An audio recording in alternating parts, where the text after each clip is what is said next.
Hair ಫಾಲ್ನ reduce ಮಾಡಬೇಕಾ? ಹಾಗಾದರೆ ಇವತ್ತು ನಾನು ಹೇಳ್ಕೊಡೋಂಥ ಟಿಪ್ಸ್ನ ಖಂಡಿತವಾಗ್ಲೂ ಫಾಲೋ ಮಾಡಿ. ನಮಸ್ತೆ, ನಾನು ದೀಪಾ ನಾಗೇಶ್, ಆಯುರ್ವೇದಿಕ್ ಬ್ಯೂಟಿ ಥೆರಪಿಸ್ಟ್. ಸಾಧಾರಣವಾಗಿ ಹೇರ್ ಫಾಲ್ ಆಗ್ತದೆ ಅಂದ ತಕ್ಷಣ ಯಾವುದೋ ತುಂಬ ಎಕ್ಸ್ಪೆನ್ಸಿವ್ ಆಯಿಲ್ಗಳನ್ನ ಅಪ್ಲೈ ಮಾಡ್ತಿರ್ತೀವಿ, ಇಲ್ಲ ಸೀರಮ್ಗಳನ್ನ ಟ್ರೈ ಮಾಡ್ತಿರ್ತೀವಿ.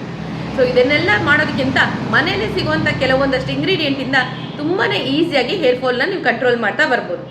ಇದಕ್ಕೆ ಬರೀ 5 ಇಂಗ್ರೀಡಿಯೆಂಟ್ ಇದ್ದರೆ ಸಾಕಾಗುತ್ತೆ. ಸ್ವಲ್ಪ ಕೊಬ್ಬರಿ ಎಣ್ಣೆಗೆ ಕುಪ್ಪಳ ಚಕ್ಕೆ ಅಂತ ಸಿಗುತ್ತೆ. ಇದು ಒಂದು ಮರದ ಚಕ್ಕೆ ಆಗಿರುತ್ತೆ. ಆಯುರ್ವೇದಿಕಲ್ಲಿ ಸಾಕಷ್ಟು ಟ್ರೀಟ್ಮೆಂಟ್ಗಳಲ್ಲಿ ಇದನ್ನು ಯೂಸ್ ಮಾಡ್ತಾ ಇರ್ತೀವಿ.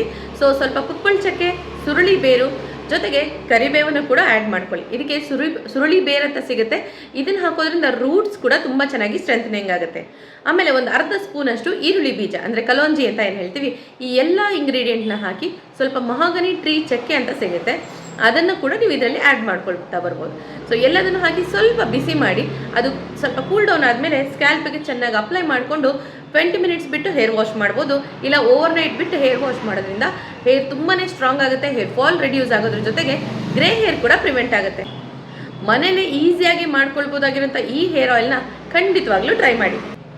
ಇದೇ ಥರ ಮತ್ತಷ್ಟು ಇಂಟ್ರೆಸ್ಟಿಂಗ್ ಬ್ಯೂಟಿ ಸೀಕ್ರೆಟ್ಸ್ನ ನೀವು ತಿಳ್ಕೊಳ್ಬೇಕಾ? ಹಾಗಾದರೆ ಇವಾಗಲೇ ಸಬ್ಸ್ಕ್ರೈಬ್ ಮಾಡಿ ವಿಶ್ವವಾಣಿ TV ಚಾನಲ್.